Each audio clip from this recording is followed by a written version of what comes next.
Bhagavate Om Namo Bhagavate Vasudevaya. Om Namo Bhagavate Vasudevaya. Hare Krishna, dear devotees. Thank you for joining today. We continuing with Srimad Bhagavatam, 11th Canto, 28th chapter. So we're seeking the blessings of Radha Madhav, Radha Shyam Sundar, Krishna Balaram, Bonita, Shri Prabhupada, Guru Maharaj, and the Assembled Vaishnavas. And today, this is the verse that we'd like to recite. Text number 43. Yogam ni sevato nityam kayaschet kalpatam yat takshadadayanam mattimam yogam utshrijya matparaha. Translation: although the physical body may be improved by various processes of yoga, an intelligent person who has dedicated his life to me does not place his faith in the prospect of perfecting his physical body through yoga, and in fact, he gives up such procedures. So yoga means linking with the Lord. That's the point of yoga, the substance of yoga, the purport of yoga. But nowadays we see that people use the yoga to actually improve health, which is not a bad thing in itself, because at the end of the day, if we have good health, we can also serve the Lord with that good health. But it's not prima facie necessary. Even if one has not so good health, one can still serve the Supreme Lord. So that's the most important factor. So if we're doing yoga, but we're forgetting why we're doing it, or we don't understand why we're doing it, which is to serve the Lord better, then we've missed the point of the yoga. And so the devotee, he doesn't put any faith in this perfecting the physical body through yoga. No, and he also gives up these processes. It's not important, because bhakti is more important than anything. Chapter is called Jnana Yoga, and it summarizes the process of Jnana Yoga, which previous chapters described in some detail.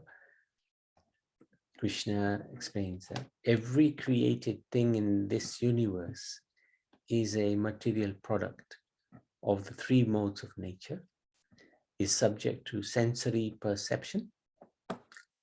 That basically means we will try to see it, taste it, or hear it, or touch it, in order to, is subject to this perception of the senses.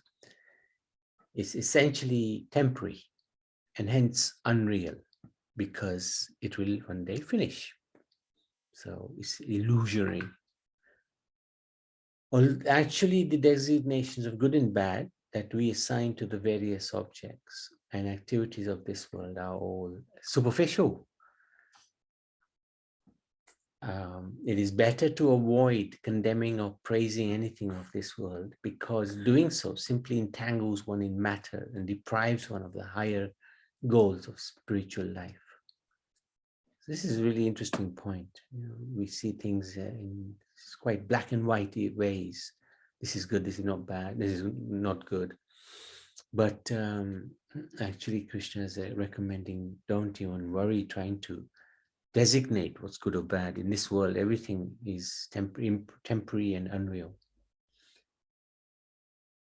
Hidden within every object of the material universe is the Supersoul, who underlies both the cause and the products of material existence. No other entity can be properly ascertained as separate from him, the Supreme Soul, who nonetheless is distinct from everything and everyone else. This is quite an interesting philosophical point. In one sense, we are one with the Supreme Lord, the Super Soul. We're not different qualitatively, but at the same time, he is distinct from everything. This is the inconceivable nature of the Lord. The appearance of the threefold material nature, which is perceived within him, has no actual basis in the sense that it's temporary. It's not factual. It's not going to exist beyond a certain time. Rather, this material nature composed of the three modes is simply the product of his illusory potency, Maya. By direct perception, logical deduction, scriptural testament, and personal realization, one should know that this world has a beginning and an end, and so is not the ultimate reality. Thus, one should live in this world without attachment. So this is all Gyan Yoga. With knowledge, one can cut one's ties, one's attachments with this world through this transcendental knowledge. This is easily achieved through bhakti without even having to work through the logic of what Krishna is explaining here, because the logic is quite difficult to get one's head around. Uddhav said, "My dear Lord, it is not possible for this material existence to be the experience of either the soul, who is the seer, or of the body, which is the seen object. The spirit soul is inexhaustible, transcendental, pure, self-luminous, and like fire. However, the non-living material body, like firewood, is dull and unaware, is not a conscious living entity. To whom then does this experience of material existence pertain? And who is it that actually undergoes the experience of material life?" Very interesting question. So who is it that actually experiences it? Because the soul is transcendental, so-called, and the body is dead. So Krishna replies, "As long as the foolish spirit soul remains attracted to material body, senses, and vital force, his material existence continues to flourish." So yes, the soul is transcendental and beyond the material existence, but he experiences it because of his state of misunderstanding or false attraction to this world, although it is ultimately meaningless. Actually, the living entity is transcendental to material existence, but because of his mentality of loading it over material nature, his material existential condition does not cease. And just as in a dream, he is affected by all sorts of disadvantages, lamentation, elation, fear, anger, greed, confusion, hankering, as well as birth and death, are experiences of the false ego. So, sorry, there should have been a sentence here. So, just like in a dream, we're affected by all these, but they're not real disadvantages. Just like in this world, we have all these different issues. Sometimes we lament, sometimes we're happy, scared, angry, greedy, confused. We want this and that. They're all experiences of the false ego, not of the pure soul. The living entity who falsely identifies with his body, senses, life, air, and mind assumes the form of his own materially conditioned qualities and work, controlled by time. So what does that mean? Guna and karma. So our qualities and our karma, that will determine our next life, effectively. Assumes the form of his own materially conditioned. So whatever our qualities and our karma is, that's what we're going to get in our next life. All the phases of material life, such as birth, death, sorrow, and happiness, belong not to the soul, but to the materialistic false ego, which has no factual basis. By learning to distinguish between the soul and matter, one can destroy this false identification, live in this world free from all material attachments. Prabhuji, Yes. this is hard to understand, because what they're saying is that soul is experiencing all this. Yes. But the soul, nothing affects the soul. Yes. Because of misidentification with this body, because we are thinking we are this body. That's so why. the soul is thinking like that. Exactly. Exactly. And that's why, although that has no factual basis, we're struggling because we are falsely identifying with this body and this world and all the attachments that go with it. Just like the car, just like the driver, right? If the driver of the car, he's identifying with the body, with the car, right? He has an accident. You hit me, right? But he didn't, that person didn't hit him, he hit the car. So it's exactly the same analogy. If we are thinking the car, we are the car, how stupid is that? Because we're not the car. So in the same way, the soul is thinking that we are the body. Just like the driver is thinking, I'm the car. That would be foolish, right? Nobody thinks that I am the car. But we are foolish because the soul is thinking, I am the body. And because of that false identification, because of that false ego, we're trapped. And we, as you said, we're experiencing happiness, distress, which actually the soul is not subject to, because the soul is transcendental. Does that make sense? Yeah, in a way it makes sense. So the body is the matter is dead matter, isn't it? Yes. The matter doesn't count anything. Yes. So it's the soul who is doing all this. Yeah. Because of the coverings by the false ego. Yeah. And So, Mind. And the illusory energy of the Lord is covering us from understanding, because of the illusory energy of the Lord, we are identifying with this body. so he's playing tricks on us. Yeah, and he's done it so well. Oh, well, yeah. Perfectly constructed. This world is perfectly imperfect. So illusory energy of the Lord, it covers the soul. Yeah, because we want to identify with this body, and the Lord allows that to take place because that's what we want to do. So he allows it through his illusionary process. But we can easily come out of it by taking shelter of him, and then he'll remove that covering. At the moment, because we want to enjoy in this world and identify with it, have our desires, have our karma, so he will allow that to continue, because if he doesn't, then we're in no man's land. We're nowhere. We're neither in the material world nor in the spiritual world. At least we're somewhere in this world, and there's the potential of connecting with him at some point. That's the whole idea of this material world. Yeah, yeah. So when he, it's that bird who is eating the fruit. So that bird is the soul, isn't it? Who is eating the fruits of the, so that bird is us.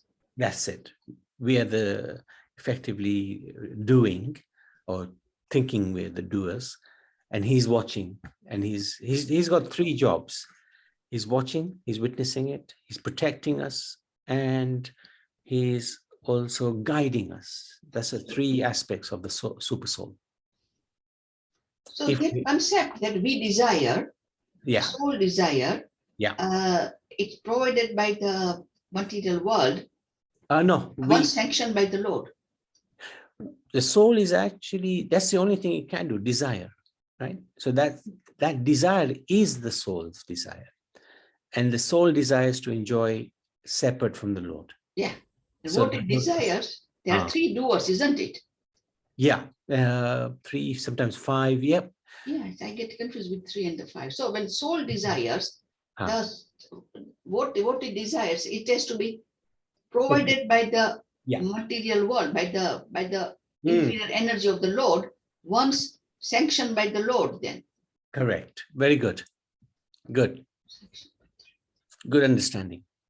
So that desire is our problem, the desire to enjoy separate from the Lord. And because of that, the material world exists. It's terrible. Sorry? It's terrible.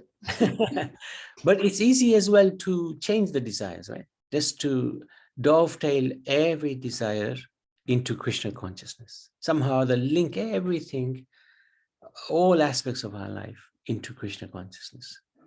Then it's possible. It's possible to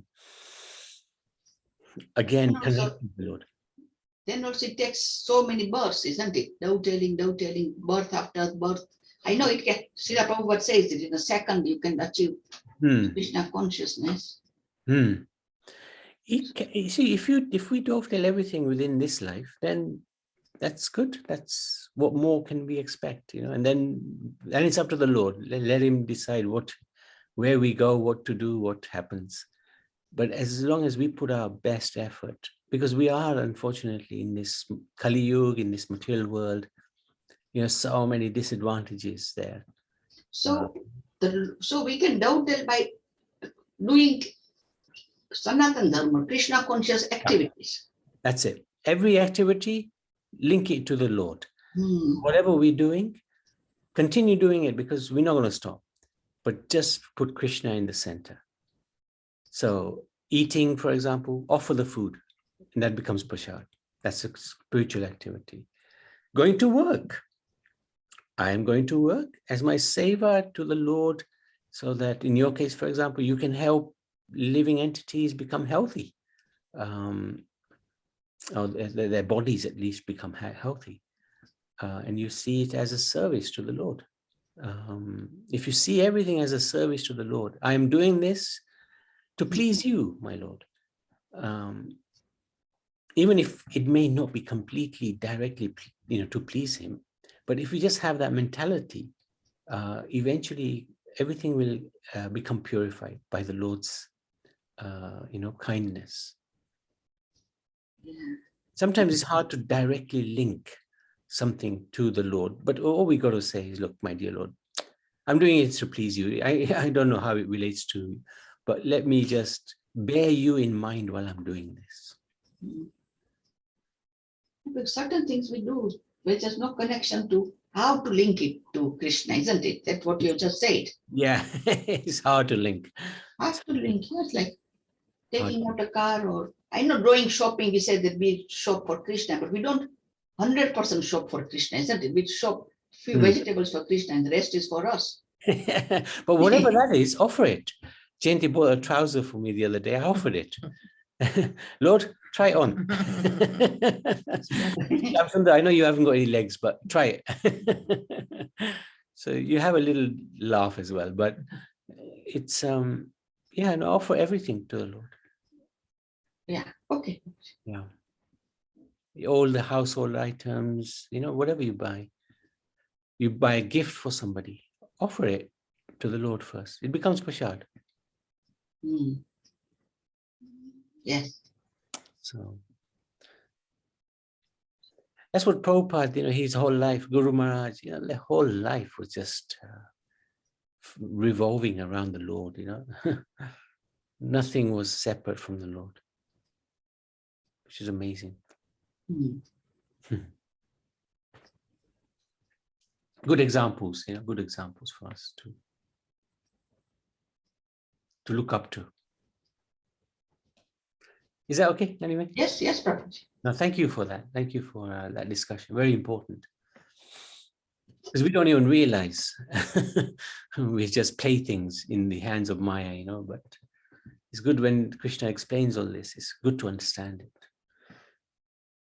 There is a single absolute truth present at the beginning and at the end of this world. During its interim or maintenance phase, the cosmic manifestation is also founded upon the absolute truth. So beginning, end, and the middle, all is the basis is Krishna. This absolute Brahman exists everywhere, both positively by its manifestation, negatively by its aloofness. Brahman is unique in being self-sufficient, whereas this world is the expansion of Brahman produced through the material modes of passion. Thus, clearly understanding by discriminating logic the unique position of the absolute truth, one should expertly refute one's misidentification with matter and cut to pieces all doubts about the identity of the self. Being satisfied in the soul's natural ecstasy, one should desist from all lusty engagements of the material senses. So we do have natural ecstasy towards the Supreme Lord. That natural tendency is there. It's just covered at the moment because of different samskars from previous lives, from this life. So our mind is a little bit uncontrolled. So we can't really connect with the Supreme. Okay, now this is from the mind, how to take it all out. The material body made of earth is not the true self, nor are the senses. They're presiding demigods or the air of life, nor is the external air, water or fire, or one's mind. All these are simply matter. Similarly, neither one's intelligence, material consciousness, nor ego, nor the elements of ether or earth, nor the objects of sense perception, nor even the primeval state of material equilibrium can be considered the actual identification of the soul. By firmly practicing devotional service to the Lord, one can completely eliminate from his mind all contamination of material passion. So bhakti, by bhakti, one can destroy contamination in the mind. And one must very carefully avoid associating with the material modes, which are produced by the Lord's illusory energy. So he's doing it all. He's providing the means by which we hang ourselves, but also he's providing the means by which we can elevate ourselves. So it all depends on our desires. Of course, now he explains that in this world, we are in a tricky position. Just as the sun remains untouched by the coming and going of clouds, the discriminating, liberated person remains unaffected by the activities of the senses. Nevertheless, until one becomes perfectly fixed in Bhakti Yoga, pure devotional service to the Supreme Lord, one should avoid carefully contacting material sense objects. An aspiring devotee may meet various obstacles and fall down. So Krishna recognizes, yeah, you're trying to get to me, and it's not easy because yes, our life after life we've associated with material nature. So you may fall down because of the obstacles. Just as an improperly treated disease recurs and gives repeated distress to the patient, the mind that is not completely purified of its perverted tendencies will remain attached to material things and repeatedly torment the imperfect yogi. So Krishna is recognizing this and he knows our situation. But in his next life, he will continue his practice by dint of what he has already accomplished in devotional service. He will never again become bound up by the laws of karma. So Krishna is very kindly saying, look, don't worry. Yes, you might just not make it in this life because of the mind, but you'll get another chance in your next life. But of course, we don't want to take any chances, right? If we can help it, we do our very, very best in this very life and see what happens. You know, we don't want to demand liberation or anything, but we just want to become closer to the Lord and do our best. Yes. So apart from false ego, mind is a culprit as well, our own mind. Yeah, mind even more necessary, even more than the false ego, the mind. Yeah. Because the mind is so hard to control. The false ego gets smashed, right, in this world. You know, if nothing, age will destroy any false ego. Because, but the mind, whew, even when the false ego is down and out, the mind will play tricks.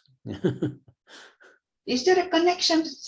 I don't know. It's a connection between the false ego, mind, intelligence. It's a part of there's something there, isn't it? A connection there. Yeah, including one of the, no, we've got 11 senses that includes the mind. Includes the mind. And the mind is also subtle, like intelligence and ego. Sometimes they intermingle, you know, you don't know whether it's intelligence telling you to do something or the mind, or is it the false ego? very difficult to distinguish between them. It's got false ego and ego. Yeah, because there's a, yeah, that's right. Jayant just saying there's false ego and there's ego. So false ego is when we identify with this body, and real ego is when we identify with the Supreme Lord.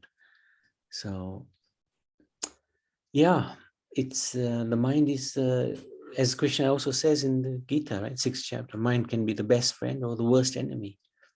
So mind is a tough one to control. And Krishna actually in this whole canto is giving this, is explaining about the mind, and he's also explaining about bhakti yoga, how yes, even if the mind is a little out of control, don't worry, just continue to do bhakti yoga, and eventually it will come under the control.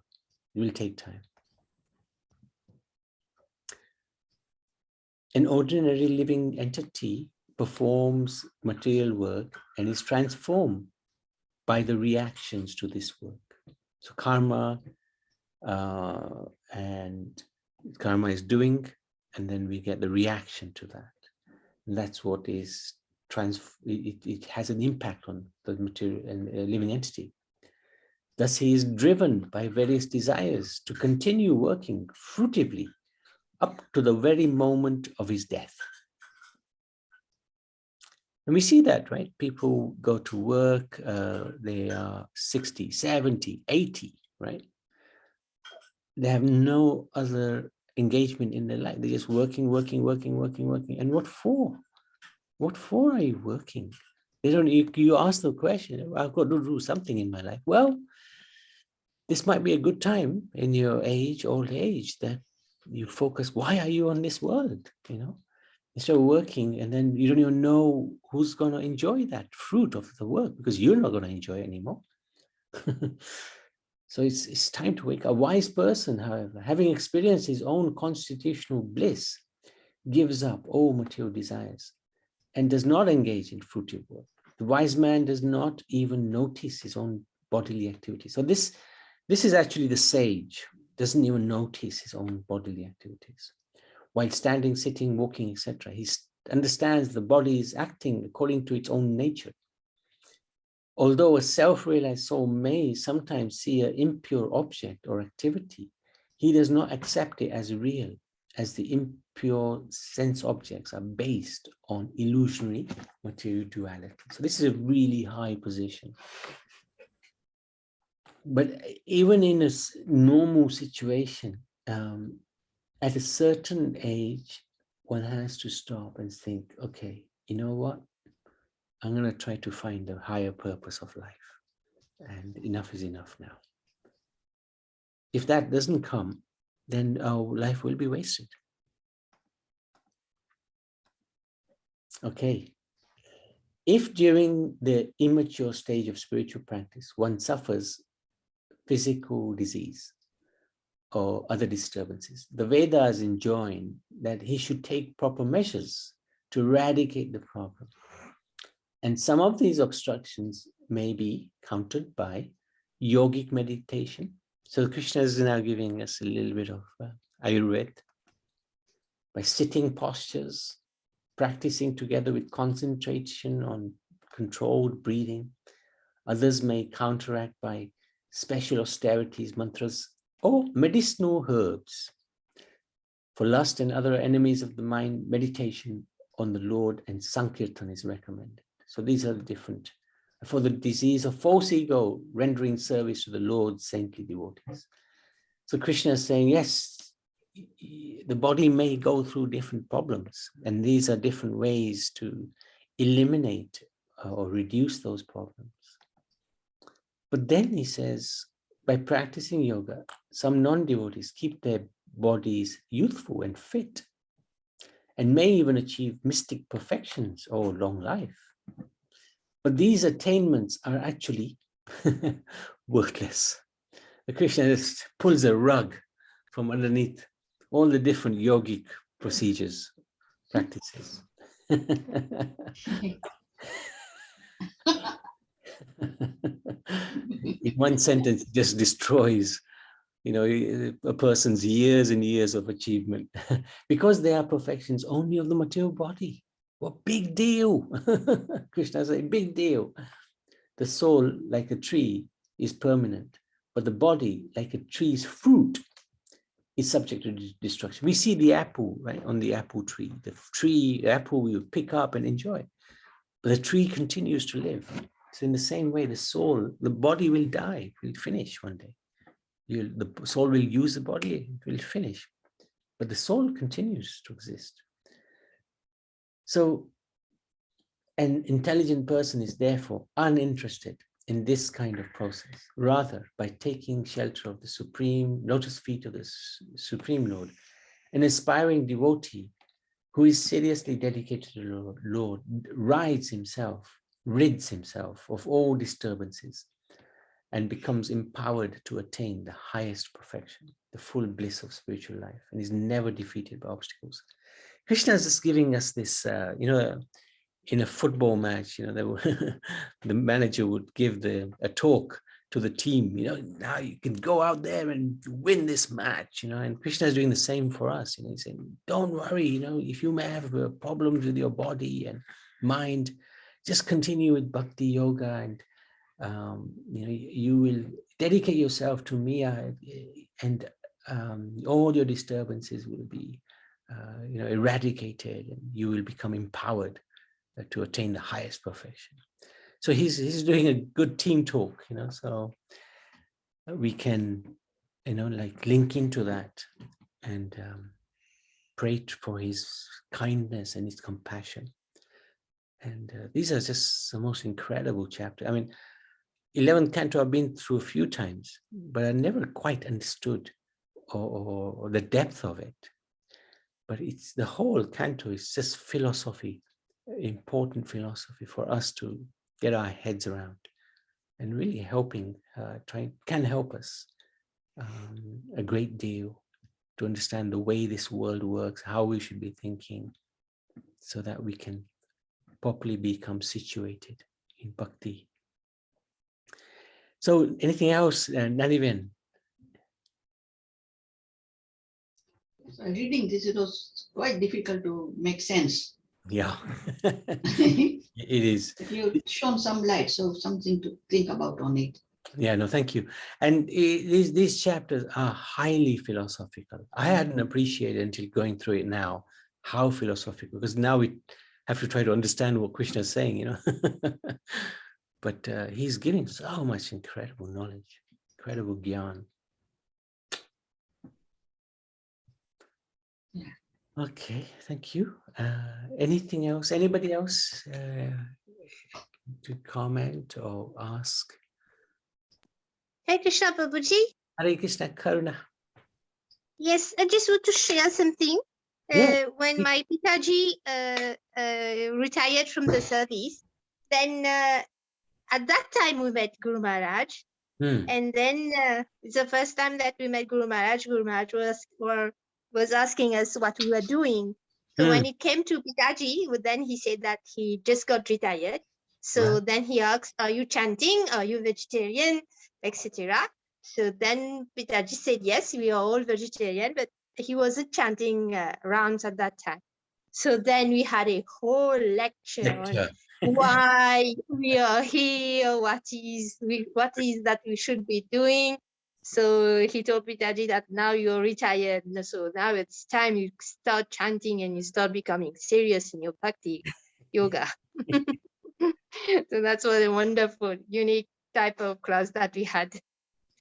And amazingly, we were the only devotees in the temple hall. So we had the class only for ourselves. Wow, amazing, amazing. Yeah, it was the first time that we met Guru Maharaj. Oh, really? So see, this is for the devotee, huh? First time, and he's giving you a strong lecture, or your dad anyway. Your it was really incredible moment. Yeah. And your father, to his credit, he took it on board, didn't he? And he gave. Yes, after that he changed a lot. And you know, when we had on the eve of the funeral of Pitaji, everyone was talking how he had changed these past 15 years. That's incredible. Everyone noticed, everyone knew him. So they were talking about that. How come that he was completely changed in these 15 years, that in his last 15 years, he was someone that they wouldn't be able to recognize, as if he wasn't as materialistic as he was. So yeah, his life was completely changed with the mercy of Guru Maharaj. Well, Guru Maharaj was very, very attracted to Dasataya Prabhu, because he would often tell us, you know, he's an old man, but he's actually a young man. Yeah. Because he was always active, wasn't he? He was always doing something. Yeah, he whenever Guru Maharaj was here, would drive Guru Maharaj wherever he was going, and then spend much time with him. So the last 15 years of my Pitaji was really wonderful with service of Guru Maharaj. It was really amazing. And I benefited from that because I was always together with Pitaji. So fantastic. No, thank you for sharing all that. And it reminds me a little bit of the recording that Guru Maharaj that we have on YouTube, how he says, you know, when you're an old man, then, you know, the family, they'll be thinking, oh, when is this man, this old man gonna die? He's such a burden, you know. Oh man. So we don't end up like that. So Guru Maharaj was very he would graphically explain the situation, so you understood, okay, you know, we definitely don't want to be in this situation. So thank you for sharing that. Hare Krishna. Hare Krishna. Srimad Bhagavatam ki jai.